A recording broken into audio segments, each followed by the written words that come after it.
जय हिंद दोस्तों। पिछली क्लास में हम प्रश्नावली 4.1 कंप्लीट कर लिए थे। ये चैप्टर जो हम स्टार्ट किए हैं सारणी, इसका 2 लेक्चर हो गया है।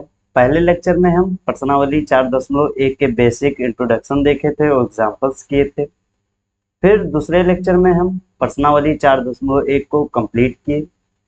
अब इसके आगे हम देखते हैं क्या क्या है। तो आज हम पढ़ेंगे त्रिभुज का क्षेत्रफल। सारणिक विधि से यानी डिटरमिनेंट मेथड से हम किसी त्रिभुज का हम क्षेत्रफल निकालेंगे। ठीक, तो आज हमें मेजरली इसे ही पढ़ना है। स्टार्ट करते हैं। बहुत आसान है चैप्टर में। इससे पहले जो ओल्ड एनसीईआरटी था उसमें काफ़ी चीज़ें थी, जैसे सारणिक के प्रगुण, वो बहुत इंपॉर्टेंट हो जाता था, जो कि न्यू एनसीईआरटी में नहीं है, तो हम पढ़ भी नहीं रहे हैं। इसीलिए हम न्यू एनसीईआरटी के अकॉर्डिंग पढ़ेंगे। जो जो चीज़ें इसमें है उसे अच्छे से करते जाएंगे, अपना रिवीजन अच्छे से करेंगे, तो हाँ, बोर्ड में इतना ही सफिशियंट होगा। चलिए देखते हैं त्रिभुज का क्षेत्रफल क्या होता है, कैसे होता है। और ऐसे हम धीरे धीरे अपने सिलेबस को कंप्लीट करेंगे और आराम से पढ़ेंगे। मैथ जल्दबाजी से कंप्लीट नहीं होने वाला सब्जेक्ट है। मैथ को अगर हम सोचें कि 1-2 दिन में वन शॉट और ऐसा कुछ देकर आपको कंप्लीट करा दें, तो ये चीज़ें नहीं होती है। ये आराम से पढ़ेंगे, आराम से उसकी प्रैक्टिस करेंगे, तो हमें अच्छे से आ जाएगा। चलिए स्टार्ट करते हैं फिलहाल, बिना अपने समय को बर्बाद किए। आज हम पढ़ेंगे त्रिभुज का क्षेत्रफल। ये प्रश्नावली 4.2 का इंट्रोडक्शन पार्ट आप समझ सकते हैं, तो यहाँ पे हम हेडिंग में वही लिख देते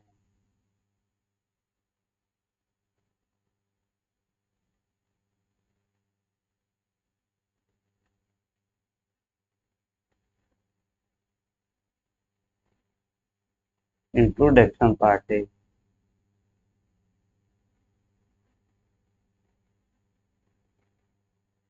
ठीक,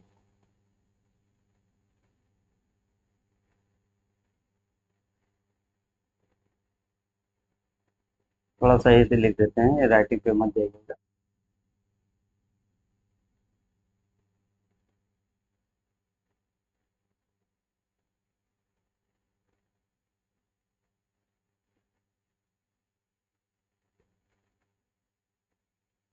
इसका इंट्रोडक्शन पार्ट है। हेडिंग क्या आप डालेंगे? त्रिभुज का क्षेत्रफल।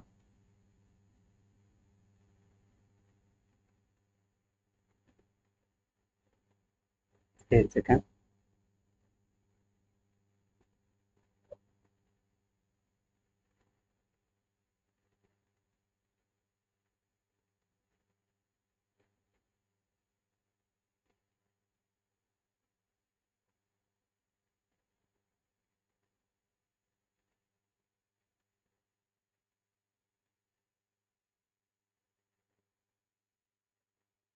त्रिभुज का क्षेत्रफल हम कई तरीके से निकालते हैं। कई तरीके से हम कक्षा 9 में भी पढ़ते हैं, कक्षा 10 में भी पढ़ते हैं क्षेत्रफल निकालना, कक्षा 11 में भी पढ़ते हैं और कक्षा 12 में भी हम पढ़ेंगे। बस तरीका थोड़ा सा अलग होगा। हम सारण की विधि से करेंगे, जिसमें हमें कोई त्रिभुज है, उसके तीनों शीर्ष हमें मालूम होंगे, और हम सारणिक विधि का यूज करके हम उस त्रिभुज का क्षेत्रफल निकालेंगे। ठीक, चलिए स्टार्ट करते हैं।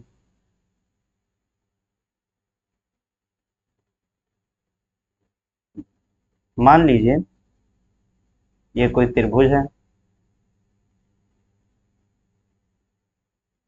और इसके अंदर का क्षेत्रफल हमें पता करना है।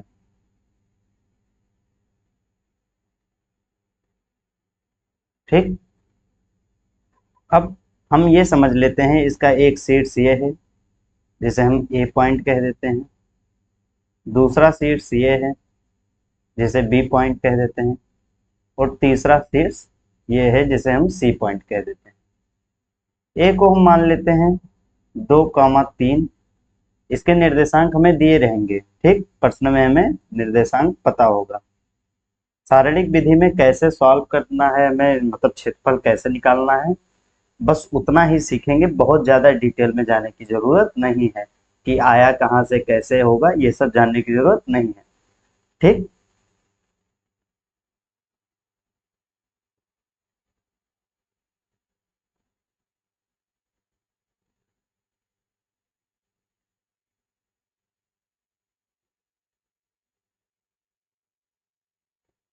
ठीक। अब हम ए बी सी कोई पॉइंट पॉइंट मान लिए थे जो कि एक त्रिभुज है। अब हमें इस त्रिभुज का क्षेत्रफल निकालना है। तो लिखेंगे हम जो ए पॉइंट है उसे पहले लिख लेते हैं 2, 3। बी पॉइंट क्या है 5, 2। और सी पॉइंट क्या है 4, 7। ठीक। अब इसे हम x1 y1 बोल देते हैं, इसे x2 y2 बोल देते हैं और इसे x3 y3 बोल देते हैं। बीच में हम कॉमा भी लगा देते हैं। ठीक। ये हम बोल दिए। अब त्रिभुज का क्षेत्रफल होता क्या है, पहले उसका हम सूत्र देखेंगे, फिर उसे शारीरिक विधि से हल कैसे करेंगे ये भी बताएंगे।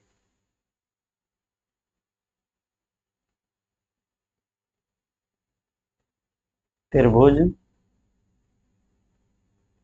का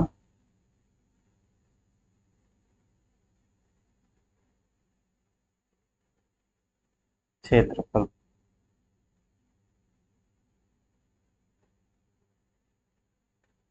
अब आप एक फॉर्मूला ध्यान से सुनिएगा, हम कैसे बना रहे हैं उसे याद करने का ट्रिक भी बताएंगे।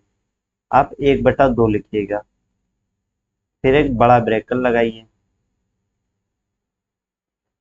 पहले आप x1 लिखिए, थोड़ा सा जगह छोड़ दीजिए बीच में, प्लस x2 लिखिए, थोड़ा सा जगह बीच में छोड़ देंगे आप, प्लस x3 लिखेंगे, बीच में थोड़ा सा जगह छोड़ देंगे। ये हो गया। अब आपको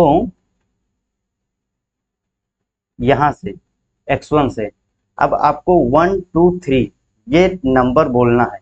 1, 2, 3, 1, 2, 3, 3, 2, 1, मतलब ऐसे अकॉर्डिंग ये 1, 2, 3, 3, 2, 1 ऐसे ही आपको पढ़ना है। ठीक।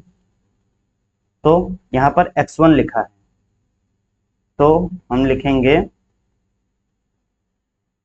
y - y। पहले ऐसे ऐसे फिल कर लेंगे, ये केवल याद करने का तरीका बता रहे हैं हम। अब x1 लिखा है यहाँ पर देखिए x1 लिखा है। अब हम क्या पढ़ने को बताए थे 1, 2, 3, तो यहाँ पर हम लिख देंगे 2 और यहाँ पर लिख देंगे 3। 1, 2, 3 यानी 1, 2, 3। समझे। फिर यहाँ पर y2 लिखा है ऑलरेडी, तो 2, 3, 1, 2, 3, 1 मतलब उसी के राउंड में घूमना है। 1, 2, 3, 3, 2, 1 ऐसे। तो 2 के बाद क्या आएगा 3 आएगा, यहाँ पर हम 3 लिख देते हैं। फिर 3 के बाद क्या आ जाएगा, हम राउंड में घूम रहे हैं इसीलिए 1 आ जाएगा।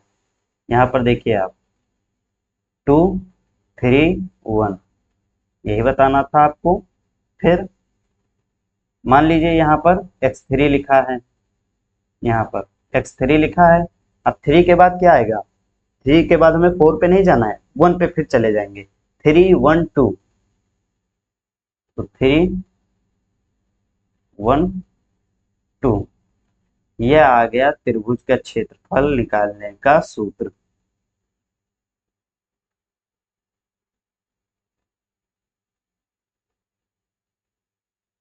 इसे हम हाईलाइट कर दिए हैं।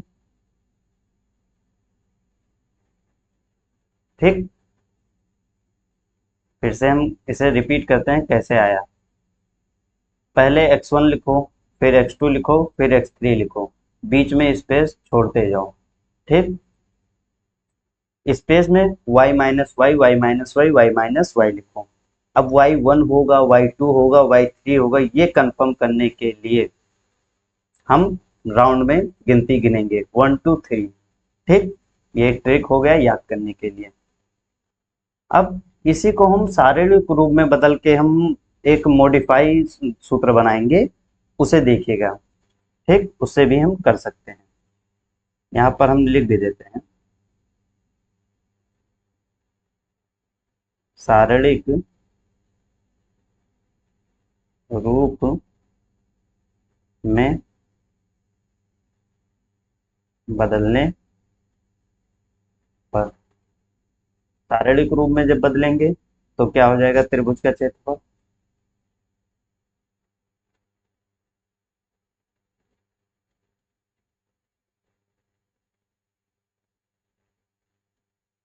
ठीक, त्रिभुज का क्षेत्रफल क्या हो जाएगा, आप लिखेंगे पहले 1/2, और शारीरिक का चिन्ह क्या होता है, पाइप सिंबल। पाइप ऐसे बनाएंगे आप।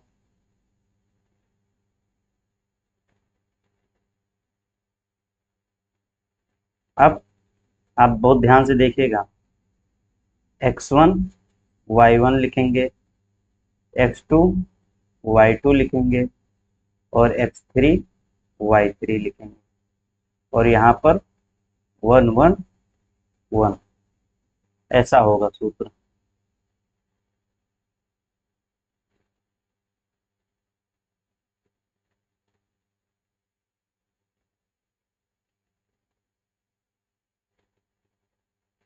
ठीक, इसे जब हम शारीरिक रूप में बदल देंगे तो सूत्र ऐसा कुछ बन जाएगा। हम आपको बुक में भी दिखा देते हैं।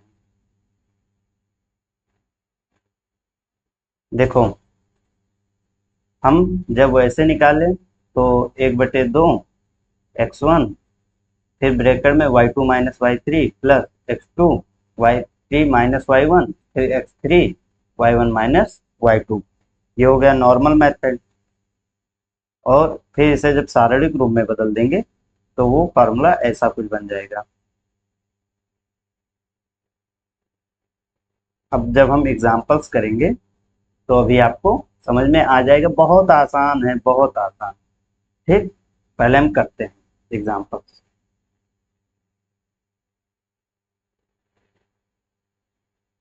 कॉपी कर लिए हैं।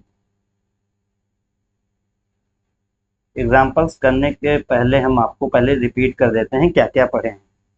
हमें त्रिभुज का क्षेत्रफल निकालना था, तो उसे हम फार्मूले से निकाल सकते हैं, शारीरिक विधि से निकाल सकते हैं। फार्मूले का क्या सूत्र होगा हम देख लेते हैं। 1/2 x1, हाईलाइट करते हैं, 1/2 x1, और फिर y2 माइनस y3, फिर प्लस में x2 प्लस में x3, ब्रैकेट में हम वही गिनती कर पढ़ेंगे 1 2 3 वाला, x3 फिर y1 माइनस y2, ऐसा कुछ था फॉर्मूला। आप ये बुक में भी देख सकते हैं, हाईलाइट भी कर लीजिएगा बुक में, और ताकि आपको बीच बीच में ये याद आता रहे ये वाला।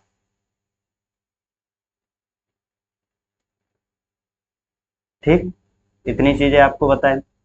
फिर शारीरिक रूप में बदल कर हम त्रिभुज का क्षेत्रफल निकाल सकते हैं। 1/2 सामने लिख देंगे, x1 y1 x2 y2 x3 y3, और इस साइड में यानी कॉलम 3 में 1 1 1 लिख देंगे। सिंपल। अब एग्जांपल्स जब करेंगे तो आपको समझ में आ जाएगा कि ये होता क्या है। ठीक, कर रहे हैं, ध्यान से देखिएगा। लिखेंगे हम हल।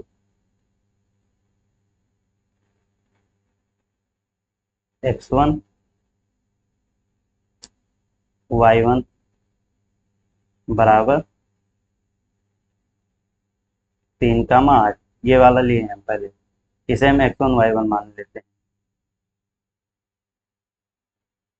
ये x2 y2, इसे हम मान लेते हैं -4, 2। अब x3 y3, इसे हम मान लेते हैं ये वाला 5, 1। ठीक, इतनी चीजें हमें पता चल गई। अब क्या करना है, फॉर्मूले लिखकर उसी पे पुट कर देना है। लिखेंगे त्रिभुज का क्षेत्रफल,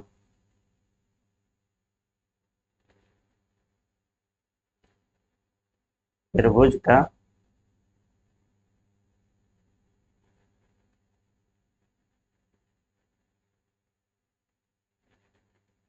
क्षेत्रफल शारीरिक विधि से करेंगे।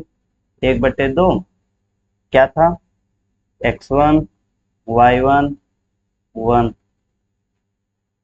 x2 y2 1, x3 y3 1। Value put करके आंसर निकाल लेंगे। x1 की जगह पे क्या लिखेंगे, यहाँ पे देखो 3, 8, 3, 8, 1।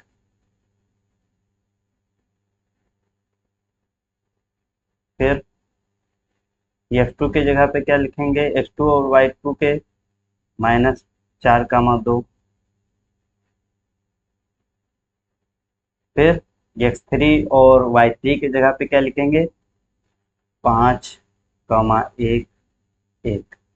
सॉल्व कर लेंगे इसी को।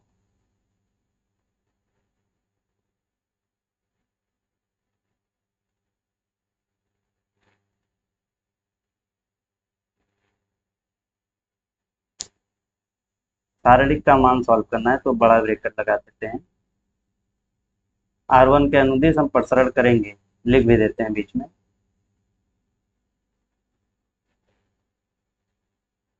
R1 के अनुदिश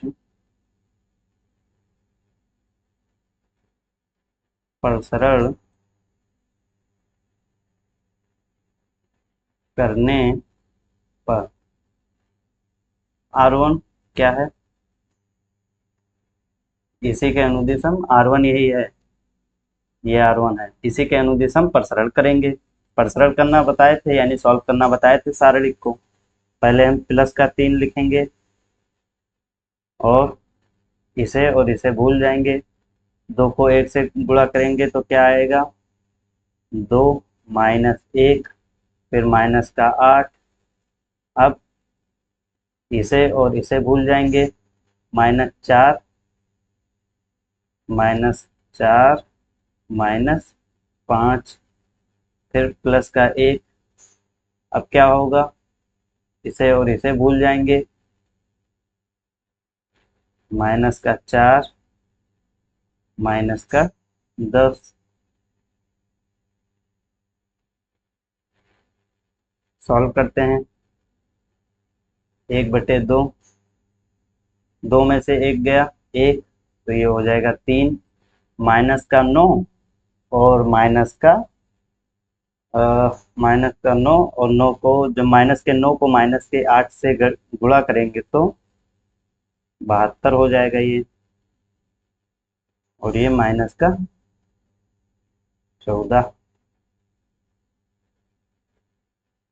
75। 1/2, 75 -14।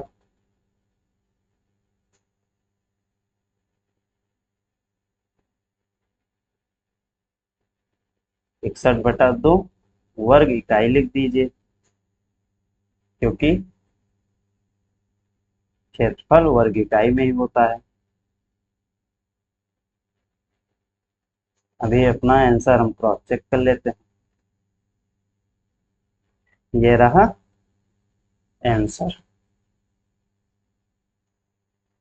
क्या आ रहा है देखो। हाँ आ रहा है ये, ठीक। समझ में आया कैसे सॉल्व करना होता है। अब अगले को कॉपी कर लेते हैं।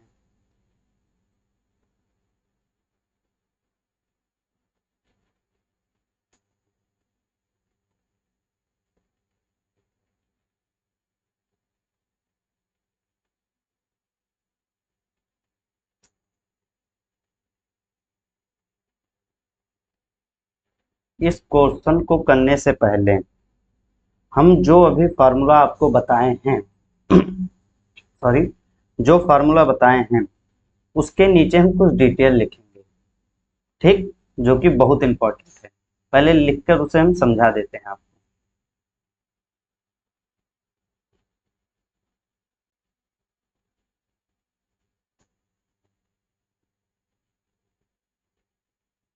इसे हम थोड़ा जगह बना लेते हैं।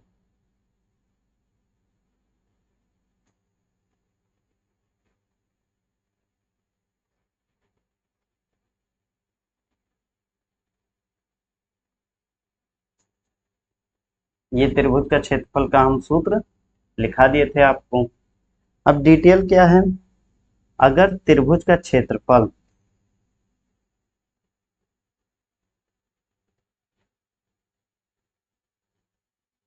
पॉजिटिव आता है तो कोई दिक्कत ही नहीं, वही हो जाएगा त्रिभुज का क्षेत्रफल।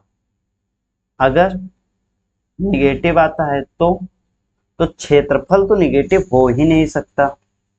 हम मापांक लगाकर, मापांक ऐसे बनता है, मान लो -3 है तो मापांक यही दोनों तरफ हम बनाए हैं पाइप के जैसा, मापांक लगाएंगे तो ये +3 हो जाएगा, ऐसा आप समझ सकते हैं। ठीक, तो मापांक लगाकर हम उसे पॉजिटिव कर देंगे, कहने का मतलब क्षेत्रफल नेगेटिव नहीं हो सकता। हम मापांक लगाकर लिख भी देते हैं।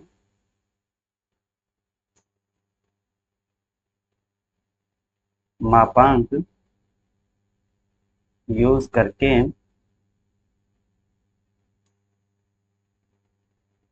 पॉजिटिव कर लेंगे। ठीक है, अगर क्षेत्रफल 0 आ गया तो इसका क्या मतलब हुआ, ध्यान से सुनिएगा। क्षेत्रफल अगर 0 आ गया तो इसका मतलब हुआ वो जो 3 बिंदु हैं x1 y1 x2 y2 x3 y3, ये तीनों समरेखी, मतलब एक रेखा में, ऐसे एक रेखा पे ही तीनों बिंदु हैं जिससे उनका क्षेत्रफल 0 हो गया है, तो यानी हम कह देंगे समरेखी, ऐसा कह सकते हैं, कोई दिक्कत नहीं। कोई 3 बिंदु है, अगर हम हमें उसे संरेखी सिद्ध करना है तो हम सीधा क्षेत्रफल का सूत्र लगाकर उसका उसे संरेखी सिद्ध कर सकते हैं। बहुत ही इंपॉर्टेंट था, इसीलिए हम इसे अभी तक नहीं बताए थे, अब बता रहे हैं ताकि आपको ये ध्यान रहे कि हाँ, क्वेश्चन सॉल्व करने से पहले हमें कुछ बताया गया था। ठीक, तो इसे आप ध्यान रखिएगा इस वाली चीज। चलते हैं अब अपने अगले प्रश्न की तरफ।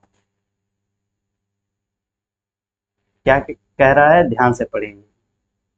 शारीरिक का प्रयोग करके, इस बार हमें बोलना है कि शारीरिक का प्रयोग करना है।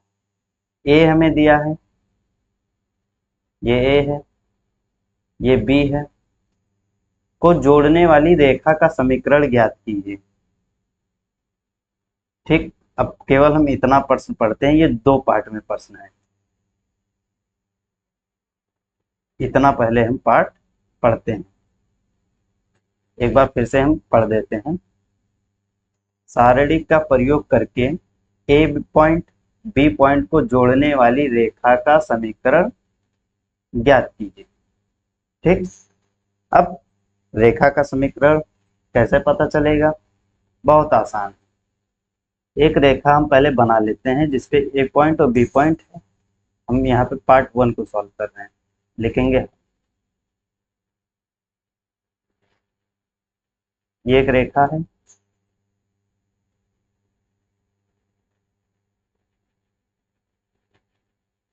जिसमें ए पॉइंट ये है, बी पॉइंट ये, बी पॉइंट क्या है 0,0, ए पॉइंट क्या है 1,3, और एक पॉइंट हम मान लेते हैं सी, जिसके निर्देशांक हम x, y ले लेते हैं। अब ए बी सी हमें 3 पॉइंट पता है, तीनों एक ही रेखा पर है, मतलब समरेखी है। अगर हम तीनों का क्षेत्रफल निकालेंगे तो वो कितना है, तो आप कहेंगे 0 आएगा, क्योंकि भाई एक ही रेखा पर तो है, तो क्षेत्रफल 0 आएगा। तो हम इसे समरेखी दिखाकर इसके क्षेत्रफल को 0 रखेंगे, जहां से हमें एक समीकरण मिल जाएगा और वही अपना आंसर होगा। रेखा का समीकरण हमें डायरेक्ट मिल जाएगा। हम लिखेंगे चूंकि ए बी और सी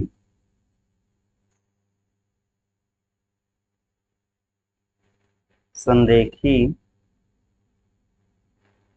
हैं तो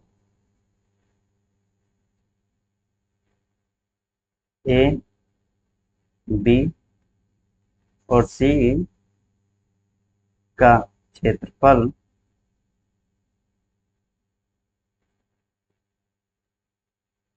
जीरो होगा।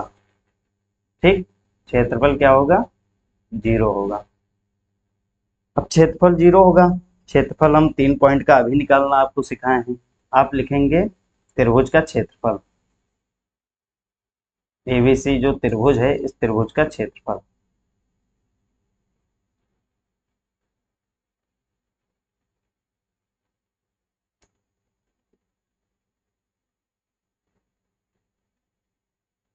यहाँ पर एक डिटेल आप लिख दीजिए। अ, एक सेकंड।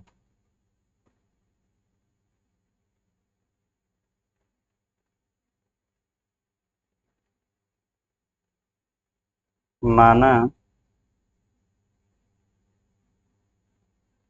सी जिसके निर्देशांक x, y, ए बी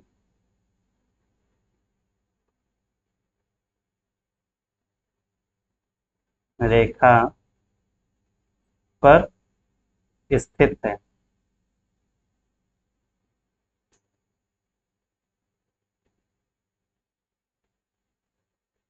अब त्रिभुज का क्षेत्रफल हम निकालते हैं। क्या होता है सूत्र? 1/2 x1 y1। पहले यहाँ पर हम x1 y1 और 1 लिखते हैं, तो 1 1 पहले लिख लेते हैं हम C3 में।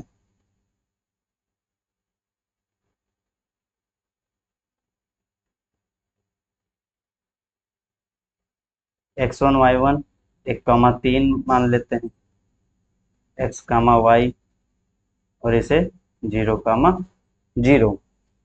ठीक, अब इसका क्षेत्रफल हम किसके बराबर रख देंगे? जीरो के बराबर रख देंगे। आप भी जानते हैं क्षेत्रफल जीरो ही होगा क्योंकि संरेखी हैं। सॉल्व कर लेते हैं इसी को। अब यहाँ पर हम आपको एक चीज सिखाना चाहते हैं। आप इसे R3 से प्रसारण कीजिए, इससे बहुत जल्दी हो जाएगा। आ जाएगा R1 से भी, लेकिन R3 से जब करेंगे तो ये वाला पार्ट और ये वाला पार्ट जीरो हो जाएगा। इसी को सॉल्व करना रहेगा, इसीलिए हम R3 से करते हैं। लिखेंगे R3 के अनुदिश प्रसरण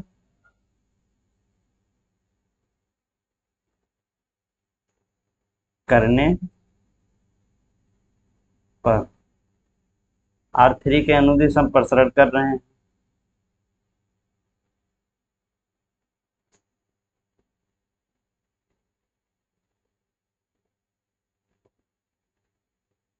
तो 1/2 ये वाला पार्ट और ये वाला पार्ट जीरो हो जाएगा।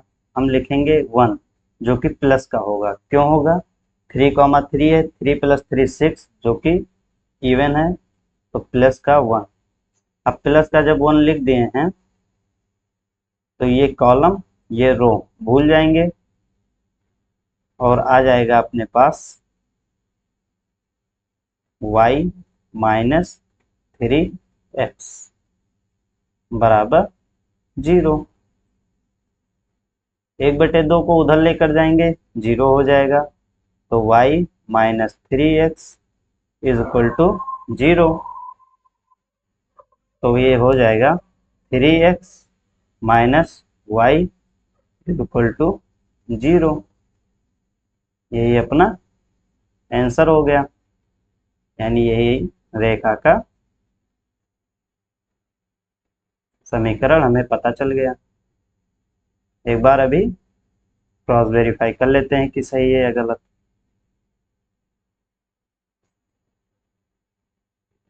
y is equal to 3x लिखो या 3x माइनस वाई लिख दो, बात सही है। अब आगे क्या है प्रश्न में देखते हैं। पार्ट 2 पढ़ेंगे, बहुत ध्यान से पढ़ेंगे बहुत अच्छे से पढ़ेंगे। और के का मान ज्ञात कीजिए यदि डी k, 0 इस प्रकार है कि त्रिभुज ए बी डी का क्षेत्रफल 3 वर्ग इकाई। अब फिर से समझिए,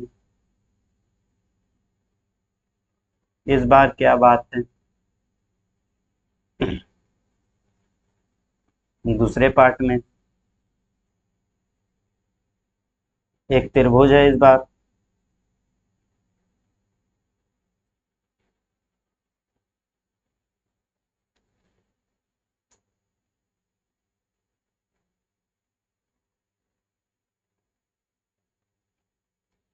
ये है ए, ये है बी और ये है डी। ए क्या है, 1, 3, 1, 3। बी क्या है, 0, 0। डी क्या है, k, 0। ठीक। अब हमें निकालना क्या है, तो हमें इस के का मान ही निकालना है। और हमें क्षेत्रफल दिया है, कितना है क्षेत्रफल, 3 वर्ग इकाई। हम लिख भी देते हैं,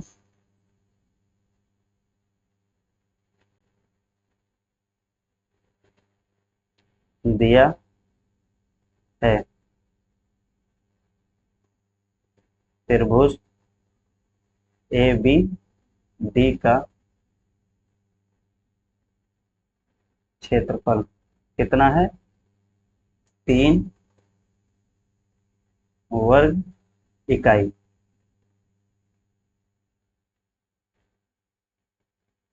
ये हमें दिया है। अब ध्यान से देखिएगा, हमें के का मान ये निकालना है। कैसे निकालते हैं,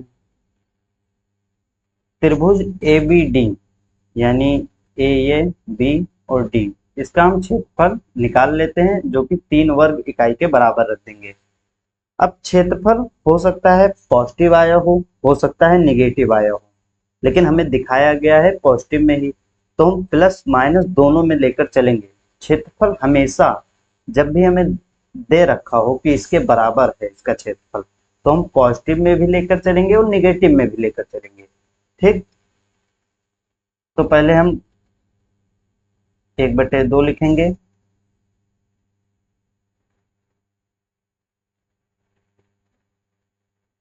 अब यहाँ पर x1 y1 होता है, तो x1 y1 हम इसे मान लेते हैं 1, 3 को।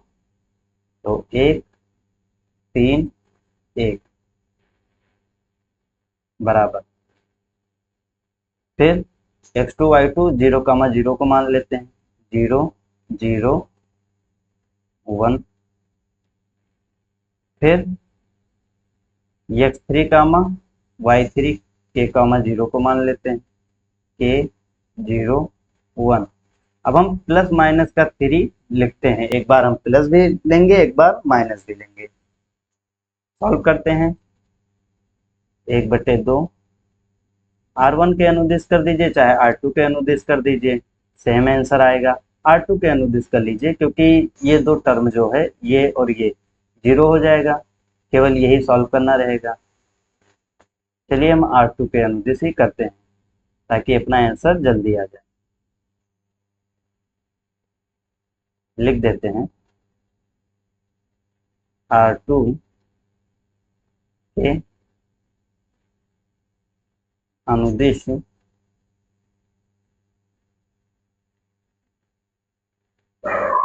प्रसरण करने पर। ठीक। अब R2 के अनुदिश हम प्रसरण कर रहे हैं, तो 1/2 लिखेंगे। अब जब R2 के अनुदिश कर रहे हैं तो ध्यान से देखिएगा, 1 लिखेंगे और ये वाला पूरा भूल जाएंगे। अब हम लिखेंगे बड़ा ब्रेकर लगाकर, 1 का पोजीशन क्या है, 2, 3, यानी माइनस का आ रहा है, माइनस का आ रहा है, तो हम यहाँ पर लिख देंगे -1। 1। आप बाहर ध्यान मत दीजिएगा, वो अपना कुत्ता है जो कि भौंक रहा है। तो माइनस का 1 हम लिख देंगे। 2,3 पोजीशन था इसीलिए माइनस का 1 होगा। भूल जाएंगे, 1 को 0 से गुणा करेंगे तो क्या आ जाएगा 0, माइनस 3 को k से करेंगे तो 3k is equal two plus minus 3। 1/2 minus के 1 को माइनस के 3k से गुणा करेंगे तो क्या हो जाएगा 3k बराबर प्लस माइनस 3। अब क्या करेंगे हम, 2 को उधर लेकर जाएंगे तो क्या हो जाएगा प्लस माइनस 6। अब k का मान क्या आ जाएगा प्लस माइनस 2। यही k का मान हमें पता चल गया।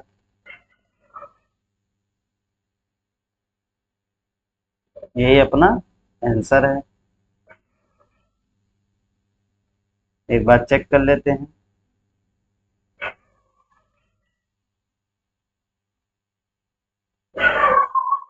हाँ, तो ये आप देख सकते हैं यहाँ पर k का मान प्लस माइनस 2 आएगा। ठीक,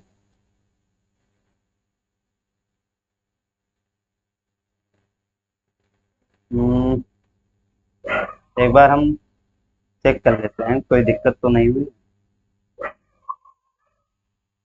क्योंकि हम R2 के अनुदिश किए थे तो ये माइनस का 1 हो जाएगा, क्योंकि 2 और 3 5 नेगेटिव, हाँ सही है, और 0 माइनस 3k। ठीक, तो यही अपना आंसर, सही आंसर है। अब आगे देखते हैं क्या है, और कोई एग्जांपल्स हैं? तो बस 2 ही एग्जांपल्स थे। तो आज प्रश्नावली 4.2 के हम इंट्रोडक्शन देख लिए हैं। लाओ इसके प्रश्नावली जो 4.2 है, इसके पहले प्रश्न को हम ट्राई करके 1-2 प्रश्न कर लेते हैं, और नेक्स्ट लेक्चर में प्रश्न 2 से स्टार्ट कर देंगे।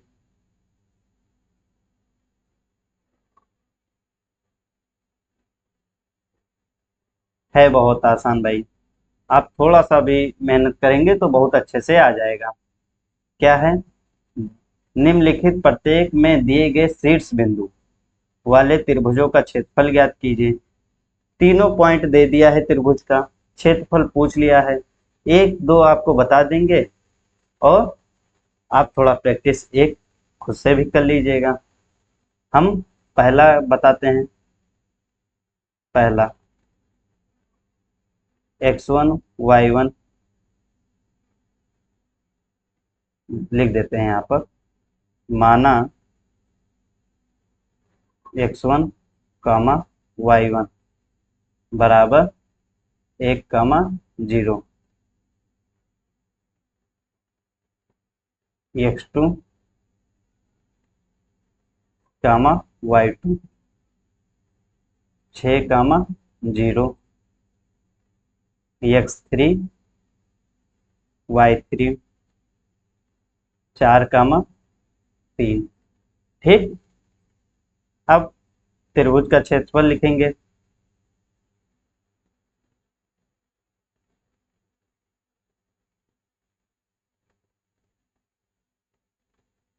त्रिभुज का क्षेत्रफल निकाल लेते हैं। 1/2 लिखेंगे, x1 y1 1, x2 y2 1, x3 y3 और 1। सॉल्व करते हैं। 1/2 x1 की जगह पे क्या होगा 1 0 1, वैल्यू पुट कर रहे हैं, ध्यान से देखिएगा, 6 0 1 4 3 1। ठीक, अब सॉल्व कर लेते हैं इसे। 1/2 किसके अनुदिश करें? तो इस बार मुझे देखो, मुझे दिख जाता है कि किसके अनुदिश करना आसान होगा, वैसे आपको भी दिखना चाहिए। इतना आप प्रैक्टिस कर लीजिए कि आपको भी दिख जाना चाहिए। हमें लग रहा है C2 के अनुदिश करेंगे, तो ये केवल ये प्लस का माइनस का 3 वाला ही बचेगा। ठीक, तो हम C2 के अनुदिश करते हैं, लिख के करेंगे ताकि आप कंफ्यूज ना हो किसके अनुदिश हुआ है। C2 मतलब कॉलम 2, कॉलम 1 2 3 है तो 2 के अनुदिश। C2 के अनुदिश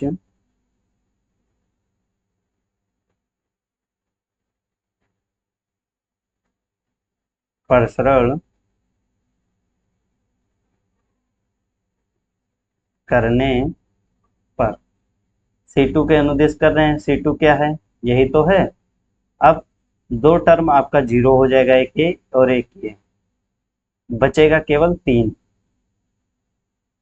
अब 3 प्लस का होगा या माइनस का? तो ये प्लस, सॉरी, ये माइनस, ये प्लस, तो ये भी माइनस का होगा। तो हम यहाँ पर क्या लिखेंगे? -3। कौन सा रो और कौन सा कॉलम हमें भूलना है? ये वाला रो और ये वाला कॉलम भूल जाना है। अब हम क्या करेंगे? एक को एक से गुणा और 6 को एक से गुणा करेंगे। एक को एक से गुणा, 6 को एक से गुणा करेंगे। ठीक समझ रहे हैं ना? इस एक को एक से गुणा करेंगे और 6 को एक से गुणा करेंगे। एक को एक से करेंगे 1, 6 को एक से करें तो 6।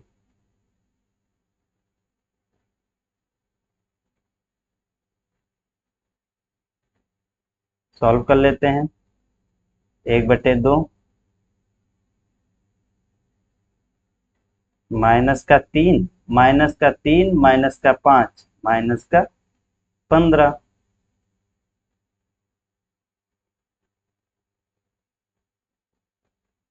आया क्या? -15/2। अब किसी का क्षेत्रफल माइनस हो सकता है, किसी त्रिभुज का क्षेत्रफल, तो आप कहेंगे माइनस का नहीं हो सकता, तो हम मापांक लगाकर उसे पॉजिटिव कर देंगे। हम लिखेंगे त्रिभुज का क्षेत्रफल नेगेटिव नहीं हो सकता। ठीक, तो -15/2 को हम क्या लिख देंगे? मापांक लगाकर 15/2, और यही अपना आंसर आ गया।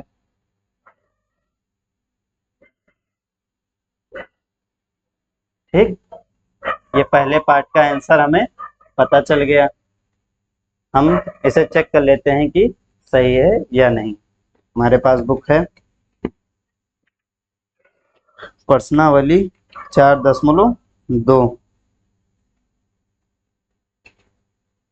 सही है, कोई दिक्कत नहीं। अब दूसरा पार्ट भी आपको करवा देते हैं, लेकिन तीसरा आपका होमवर्क रहेगा। दूसरा पार्ट हम फिर से कॉपी कर लेते हैं।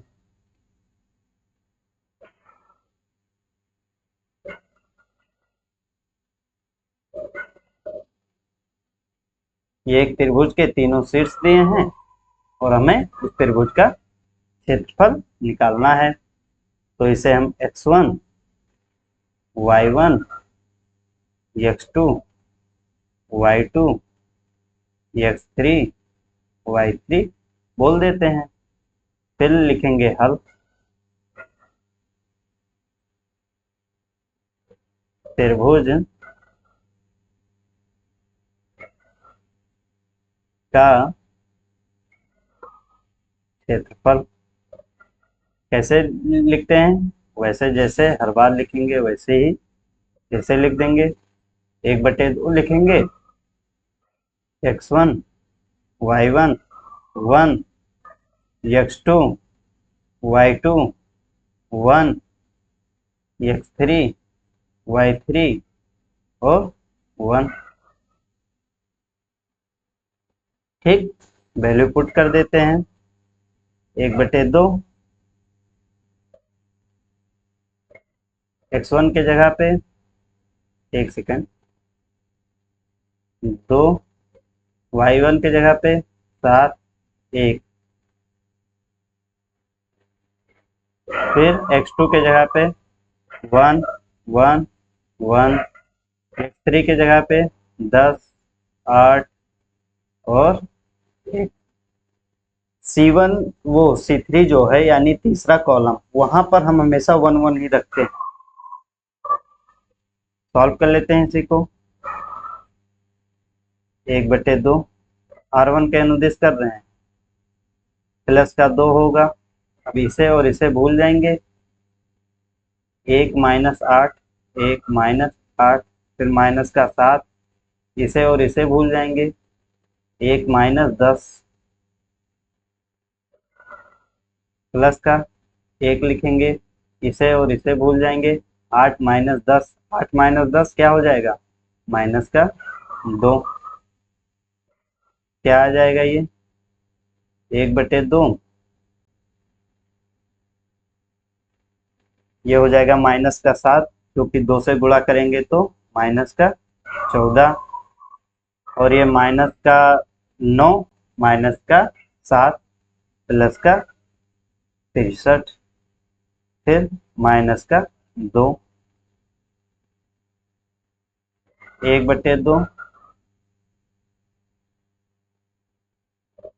63 माइनस 16।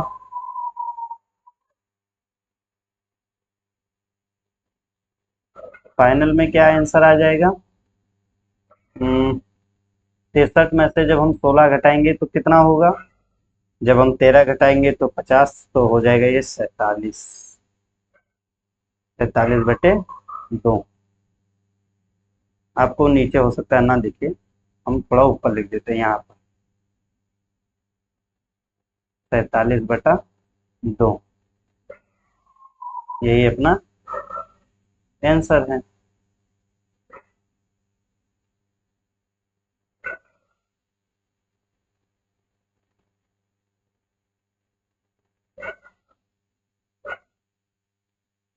ठीक, यही अपना आंसर है। एक बार हम क्रॉस वेरीफाई कर लेते हैं।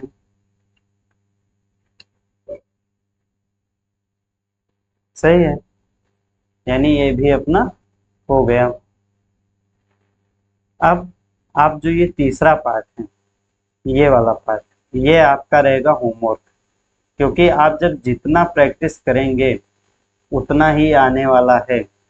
इसीलिए ज़्यादा से ज़्यादा अपने मन से सोचिए। 3 पॉइंट कोई सोच लीजिए और फिर उसका क्षेत्रफल निकालिए। आपको इससे प्रैक्टिस हो जाएगा, अच्छा प्रैक्टिस हो जाएगा। ठीक, तो हम आज के लेक्चर में इतना ही रखते हैं। तो मिलते हैं नेक्स्ट क्लास में। प्रश्नावली 4.2 के बचे हुए प्रश्नों को करेंगे। तो आज आपका होमवर्क क्या है वो देख लीजिए। होमवर्क में आप ये जो आज पढ़ाए हैं इसे आप रिवाइज करेंगे। ठीक, और प्रश्नावली 4.1 को कंप्लीट आप रफ में निकाल लेंगे। रफ में आप कंप्लीट निकाल लेंगे, ये रफ में करना है। ठीक, आप रफ का काम करते रहिए, आपका रिवीजन बहुत अच्छे से हो जाएगा। तो आज के लिए इतना ही रखते हैं, मिलते हैं नेक्स्ट लेक्चर में। ऐसे ही जुड़े रहने के लिए आपका बहुत बहुत शुक्रिया। मिलते हैं नेक्स्ट लेक्चर में। Thank you so much.